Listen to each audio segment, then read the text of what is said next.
ఇదొచ్చేసి యోసెమిటీ national పార్క్‌లో అనమాట. Glaciers దగ్గర ఈ బేర్‌ని పెట్టారనమాట. ఆ junior Rangers so, Rangers officers explain చేస్తున్నారు పిల్లలకి. సో, ఆ బేర్ స్కిన్, హెడ్ ఎలా ఉంటాయి, ఏంటి అనేది. సో, ఇదొచ్చేసి టనల్ అనమాట. ఇది చూడటానికి సన్‌రైజ్ టైంలో మార్నింగ్ 7కి, 6కి అట్లా వస్తాననమాట. అప్పుడు ఈ టనల్ నుంచి బయటికి రాగానే సన్‌రైజ్ వాటర్ ఫాల్స్ దగ్గర ఉంటదనమాట. ఆ వ్యూ చూడడానికి మార్నింగే 7కి, 6కి, 5కి అట్లా స్టార్ట్ అయిపోయి వస్తారు.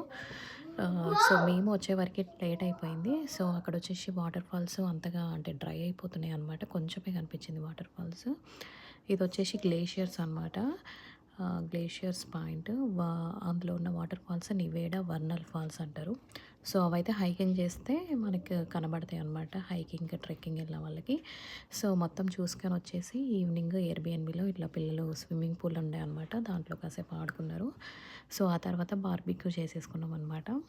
నేను ఆ రోజు మండే సో, పన్నీరు, ఇంకా చికెను అవన్నీ సోయా ఇంకా తెచ్చేసుకొని బార్బిక్యూ చేసేసుకొని తినేసి ఇంకా నెక్స్ట్ డేకి ఇంక ఇంటికి బయలుదేరిపోయాం.